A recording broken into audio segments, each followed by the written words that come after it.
The first scene features a group of high school students who are busy discussing their romantic relationships with their partners. One of the group members, named Erika Shinohara, mentions that her boyfriend enjoys doing things that are passionate. This piques the group's interest, and she continues to boast about doing it with her boyfriend. Suddenly, Erika's phone rings, interrupting their fascinating conversation. She excuses herself, claiming that it's from her boyfriend, and rushes inside the restroom to answer it. But in reality, the phone call did not come from her boyfriend, but from her best friend, Ayumi Sanda, who has been helping her by posing as her boyfriend. Ayumi is totally against Erika's charades, so she constantly advises her to tell the truth and stop pretending. However, Erika is forced to lie to her friends about her fictitious boyfriend because she desperately wants to fit in a clique. While she is on the phone, Erika's group members walk into the restroom, prompting her to hide inside. From there, she overhears her friends doubting whether her so-called boyfriend exists because they haven't seen the guy. This makes her realize that she needs to do a lot more lying to persuade her friends. After school, Erika shares her new dilemma with Ayumi, and she looks hopeless because she now has to show pictures of her boyfriend to her friends. In the middle of their conversation, Erika notices a handsome guy who catches her attention. Following this, the two best friends pursue the guy, and Erika manages to click a picture of him before running away. The next day, Erika proudly displays the photograph to her friends. Unfortunately, she runs into another problem as one of her classmates recognizes the handsome guy as Kiyoya Sara, a popular student at their school. As a result, the girls excitedly rush to Kiyoya's class to interrogate him, causing Erika to panic. Upon arriving in front of him, Kiyoya immediately recognizes Erika as the stalker girl who took his picture from earlier, but before he can say anything more, she drags Kiyoya away. When alone, Erika admits to Kiyoya that she lied about him being her boyfriend so her clique wouldn't shun her. She then proceeds to ask him to play the role of her boyfriend. Surprisingly, he agrees, but only on the condition that she becomes his personal pet by acting like a dog. Reluctantly, Erika agrees to keep up the facade. During break time, Kiyoya texts her asking her to meet him at the cafeteria and buy him some drinks. Not long after, Erika's friends join them and inquire about Kiyoya's passion for doing things that are intimate. This offensive question causes him to get up and warn his friends to not ask such questions again. Later, we are introduced to a shy, nerdy classmate named Yu Kusakabe, who seems to have an undeclared crush on Erika.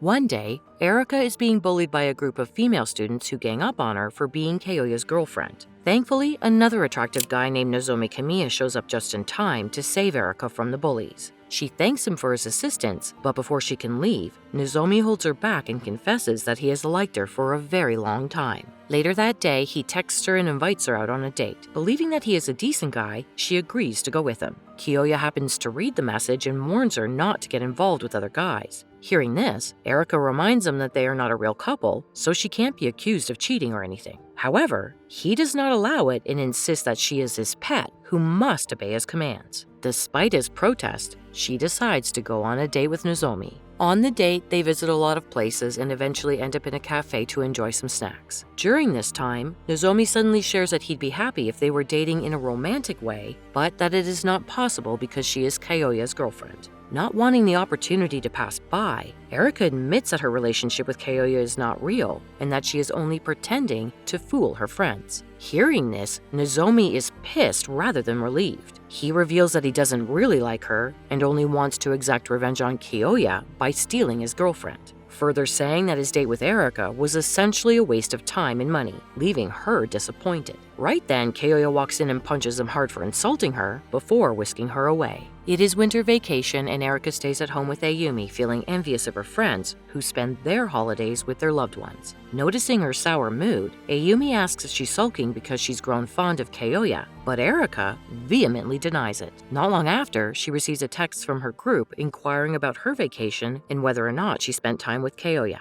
Knowing that her friends will undoubtedly demand the photos, Erika ventures to ask Kiyoya out on a date. Unexpectedly, he accepts her invitation. Then, the two spend the day like a real couple, watching dolphin shows and enjoying the scenic view. As proof of their vacation date, they take numerous photos, and he even buys her a yellow turtle strap. While they are eating together, Erika notices Kiyoya looks pale, but he denies it. Winter break is over, and on the first day of school, Erika learns that Kiyoya is absent as he's got a fever. After learning this, she feels guilty for inviting him on the date, so she decides to pay a visit to his apartment. Upon arriving there, Erika finds him in a weak state and suggests they go to the hospital, but he refuses. Hence, She takes the initiative to take care of Kyoya until his fever goes down. Kyoya is still absent from class the following day, so a worried Erika dashes to check on him. To her relief, Kyoya's condition has improved, but he still needs rest to recuperate. He suddenly thanks her, causing her to be completely dumbfounded, as she didn't expect such words from him. As time passes, Erika realizes that she is developing feelings for Kyoya. Even though Kyoya is never nice to her and always treats her like an animal, she realizes that he is a kind and caring person. After all this, she musters the courage to confess her feelings for him. However, he dismisses her feelings as mere delusion and tells her that they should simply move on. One day, Erika is at a cafe when she comes across Kyoya's older sister, Reika Sada.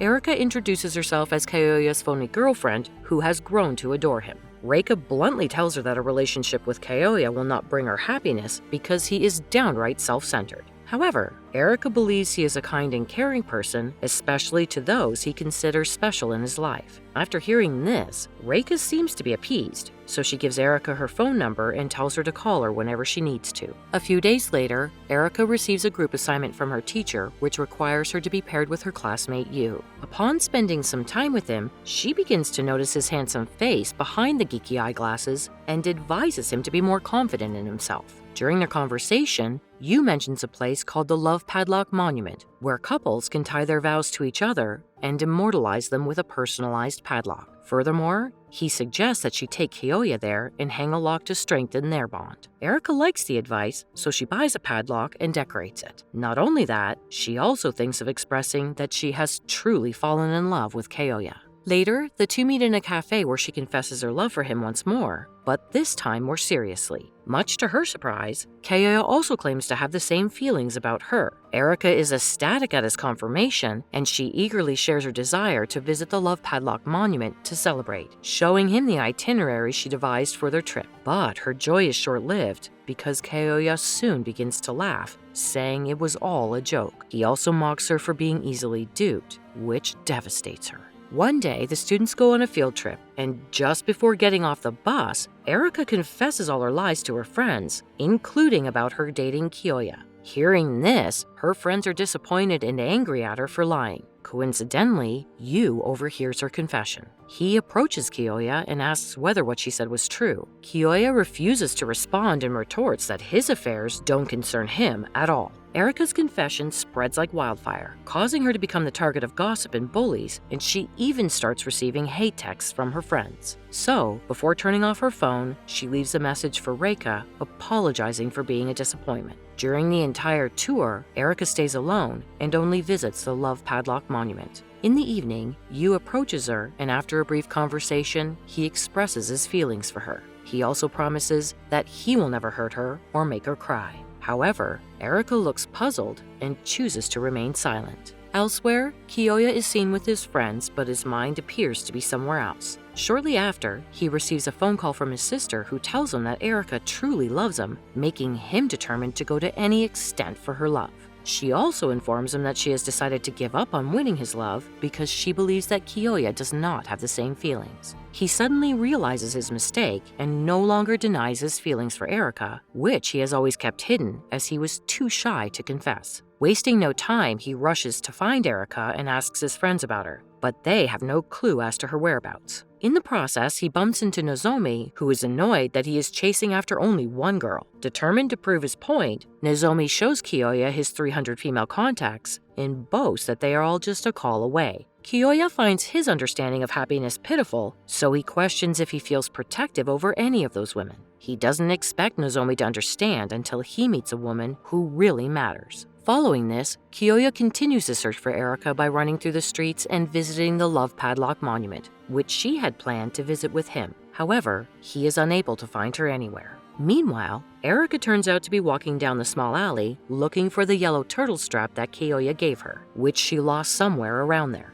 She even rummages through the trash in order to find it because the strap is the only good memory of Kyoya. After searching for a while, she fortunately locates the strap in the garbage bin. Not long after, Kyoya manages to find her and chastises her for disappearing without any notice. Erika shares her decision to quit being his pet dog and expresses regret that she did not do so sooner. Kyoya seems unfazed and warns her not to get too cocky with him. Upon saying this, he fastens a necklace around her neck, declaring that she belongs to him. Puzzled, Erica claims that she doesn't understand what he's trying to say and begs him to explain properly. As a result, Kiyoya stops her whining by kissing her on the lips, finally admitting his true feelings. It turns out that they have loved each other this entire time. In the end, Kiyoya and Erica go for a walk together, and they become a real couple without pretending any longer.